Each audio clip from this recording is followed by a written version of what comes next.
Spring training has officially kicked off, and we're getting a look at how the 2025 season is shaping up for the Valley's home team. Plus, the Diamondbacks are looking at funding plans for Chase Field renovations. Will they be able to come to an agreement before their lease is up? And the Arizona Farm Bureau shares how illegal immigration is affecting farmers. It's all that and more this evening on Broomhead. Welcome, I'm Mike Broomhead. Before we jump into the topics on today's show, let's talk about some of the big news stories that are happening locally and around the country. Let's start locally with the election bill. There was a bill that was supposed to expedite the counting of ballots in Arizona. It passed through the legislature, but it was vetoed by Governor Hobbs. She said it disenfranchised voters. So now the Republicans in the legislature are coming up with a resolution that they want to put on the ballot in 2026 that will allow the voters to decide about speeding up ballot counting. How ironic is it going to be that we might be waiting 2 or 3 weeks to find out if a bill to speed up our elections passes in the legislature? If it passes, the voters will decide whether or not this bill is something that they want to have. Let's talk about the Department of Government Efficiency. A couple of things in an update. First of all, the DOGE said they have found $65 billion in savings so far. They believe that's what they've accumulated. There are now rumors that there might be checks coming out to people. They're going to take the savings, 20% of the savings they want to give back to the American taxpayer. Could be checks as large as $5,000 per household. They also are going to say another 20% of that savings is go directly to the national debt. So if that's the case, we may be seeing checks, but it's still being debated. The other thing that's happening with the DOGE that's a little controversial is Elon Musk sent out an email to all federal employees and said, tell us 5 things you did last week. Some of the agencies that are now being headed up by other Trump appointees have told their employees, hold off on that. State Department, National Security, some others, FBI.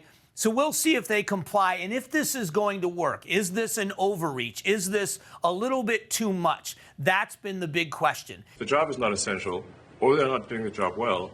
They obviously should not be on the public payroll. Now, listen, it's been 1 month that President Trump has been in office. But if you look at what's happening so far, people being deported that are criminals in this country. There is even something that is happening called criminal tourism. They're trying to stop that as well. In addition to that, the Department of Government Efficiency, cabinet positions have all but been passed. Almost all of them are passed. And of course, people are buying into, I'm going to put it that way, President Trump, in my opinion, knows how to poke the bear. If you are someone that doesn't like the president, he knows exactly how to poke the bear. So New York was coming up with a new tax that was supposed to deplete congestion in New York City. Well, President Trump pulled some funding, and in response, he put up on social media that hail to the king, calling himself a king. They put out from the White House a picture of the president wearing a crown. That is the ultimate troll, and that's what President Trump loves to do to his haters. Coming up, spring training kicked off last week. President and CEO of the Arizona Diamondbacks gives us a look at what we can expect to see for the 2025 MLB season. We're headed out to Salt River Fields when Broomhead returns. It's important to recognize and thank the fine Arizona men and women who are serving in our country's military. One of the ways we like to do that is through a segment called From Arizona for America, brought to you by my good friends at Sanderson Ford. So join me in honoring Hospitalman Jessica Sanderson, a native of Santan Valley, Arizona. She's stationed in the Marine Corps Air Ground Combat Center in California. For a list of more of our friends and neighbors that are from Arizona for America, just go to the news tab at cw7az.com.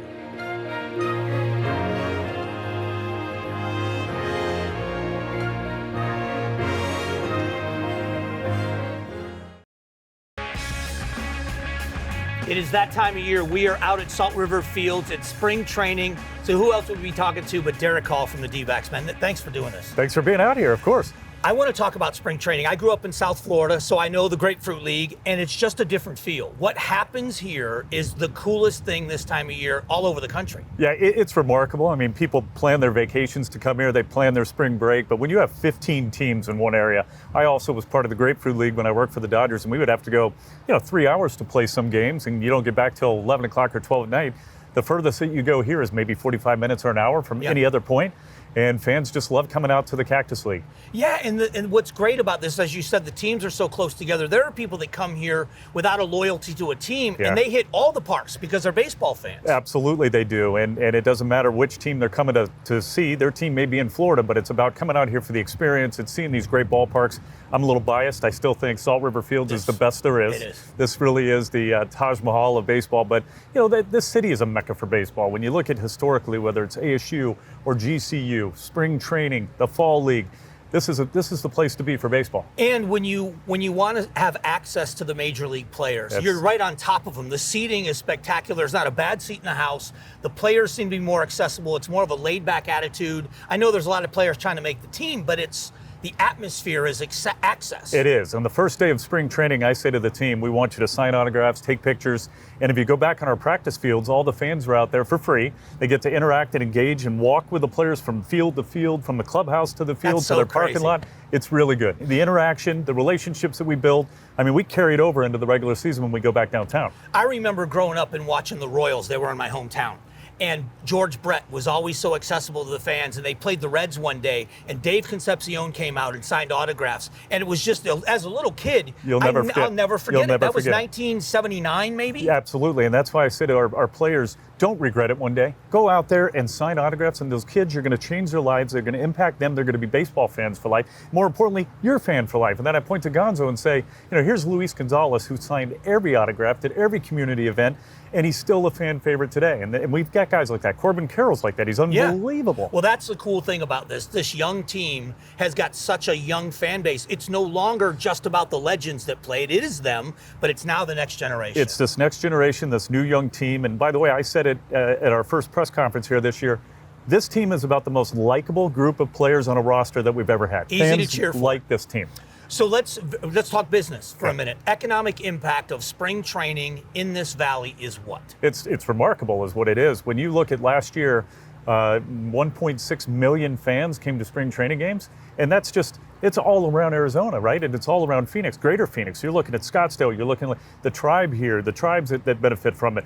Maryville, Mesa, Phoenix, Tempe, everybody benefits from it. And everywhere where there's a stadium like this, everywhere where you can go watch a game, the businesses, the restaurants, the bars, the pedicabs in Old Town Scottsdale, everybody benefits and everybody's economy is lifted by an impact of something Absolutely like this. We do. We're driving sales taxes. We're helping businesses out. A lot of businesses rely just on this 6 weeks. Yeah. And they do just fine for the year. This is the last bite of the apple before the dry summer months, Absolutely, right? This is it. This is where perfect weather. Yeah. Perfect time of year. And this is where they fill the coffers to get through those lean summer months. That's right. So the next conversation has to be about Chase Field and keeping the D-backs there and the impact throughout the rest of the season in downtown Phoenix. So in a minute, I want to talk about that. We'll be right back.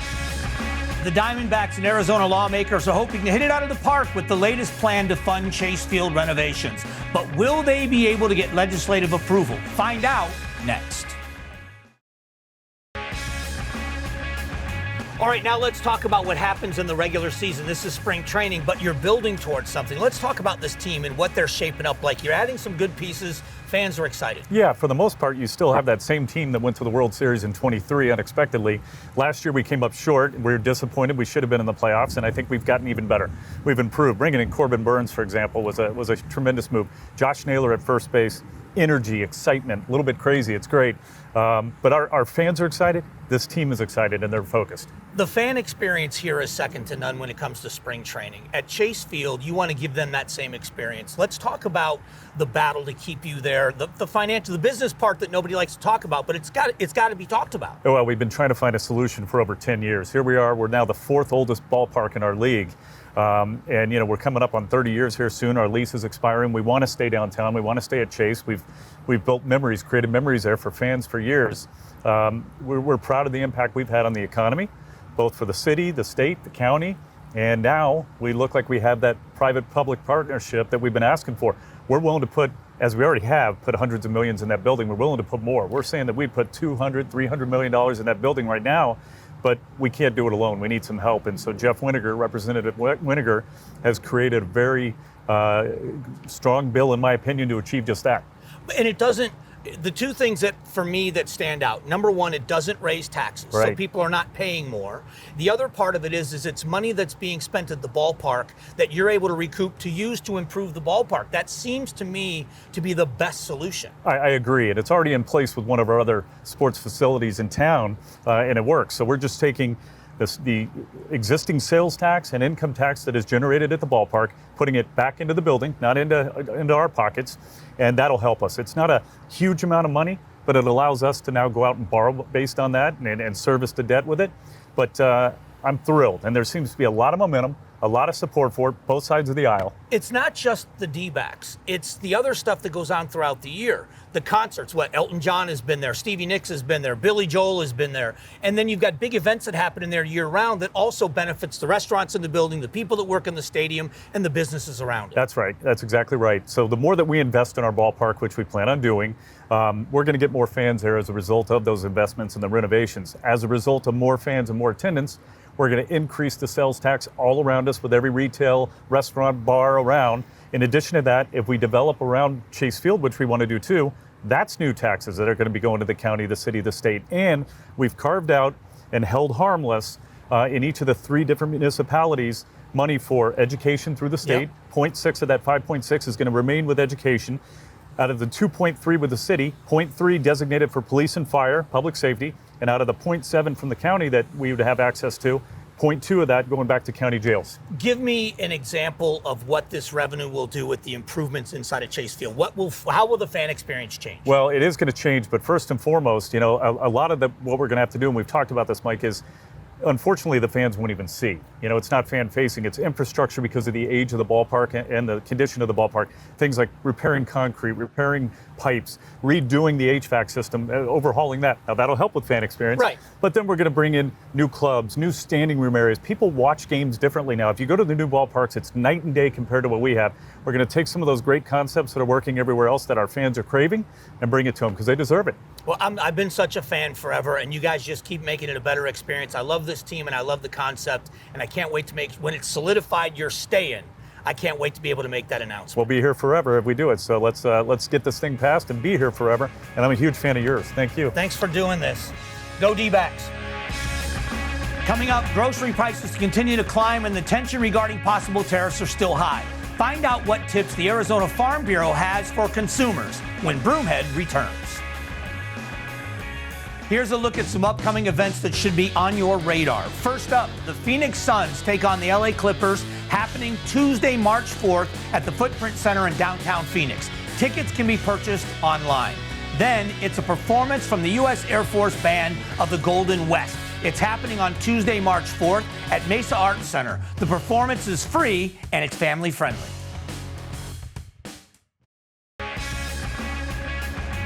All right, people are concerned about the cost of food and groceries, and we're going to do that. We're going to talk to the expert. The president of the Arizona Farm Bureau, John Bolts, is joining us. John, thanks for doing this. Glad to be here today with you, Mike. Let's start with the tariff angle on this. People are concerned that tariffs would dramatically affect food prices. Would they, and if so, how would they affect the industry?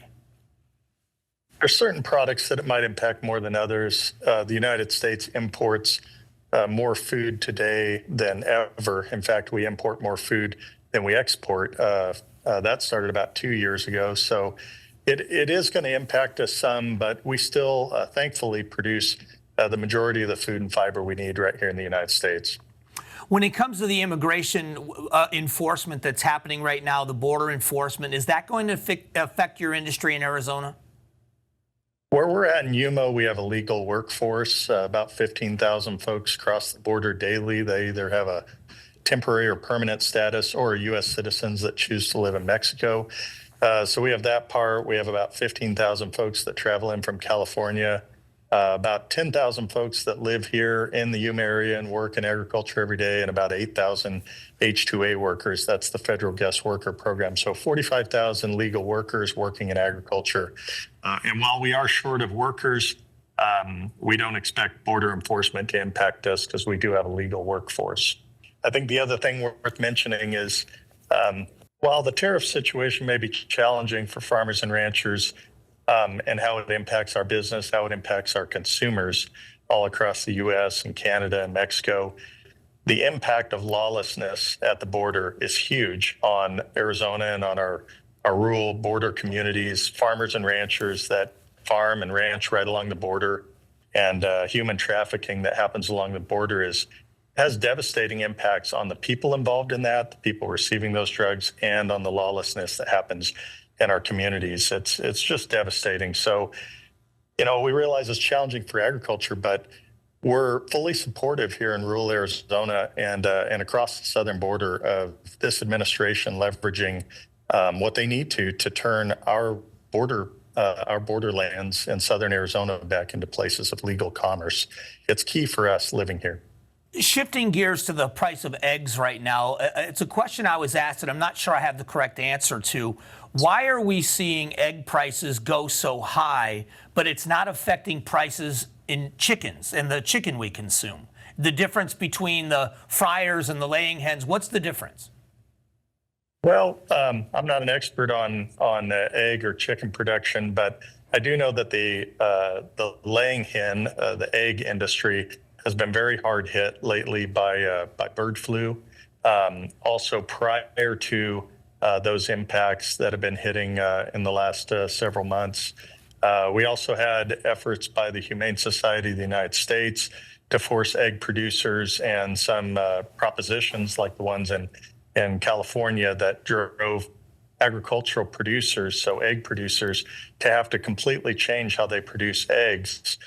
Those things have been driving up the cost dramatically. And even though some folks thought that wouldn't, that doubled the price of eggs. Before now, we've had an even more dramatic impact due to bird flu impacting the flocks. I heard a great... Go ahead, I'm sorry. Well, just then the meat production's completely different animals, mostly grown in the central eastern part of the country, southeastern part of the country, lots of chickens raised for meat over there, and those folks raising those haven't been as heavily impacted by bird flu.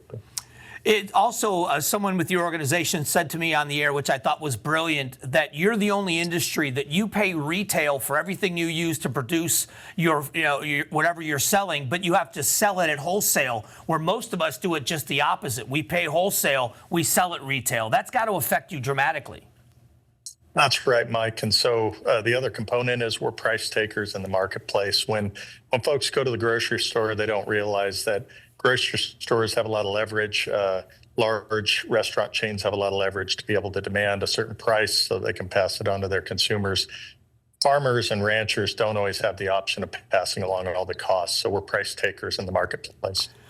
Finally, how about some tips for Arizonans that if they're trying to stretch their dollar more, their food dollar, what are some tips you can give them and where can they find those tips? On our AZFB, Arizona Farm Bureau website, we have a neat resource that you can link to called Fill Your Plate, or you can just search for Fill Your Plate on the web. And that's a great resource to be able to find locally produced food, farmers markets, that sort of thing.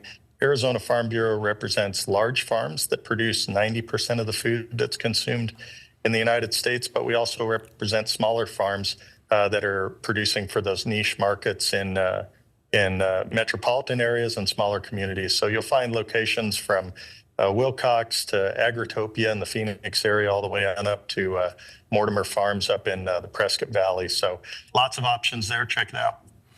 Well, John, I got to tell you, I think your industry is an underappreciated industry, and we count on you every single day for what you produce for us to consume. And I don't think you get enough attention for what you do at the Farm Bureau. I appreciate the time today, and we all appreciate the hard work that all of you and the farmers and ranchers do for us in providing our food. Thanks, Mike. All right, we'll be back here in just a moment.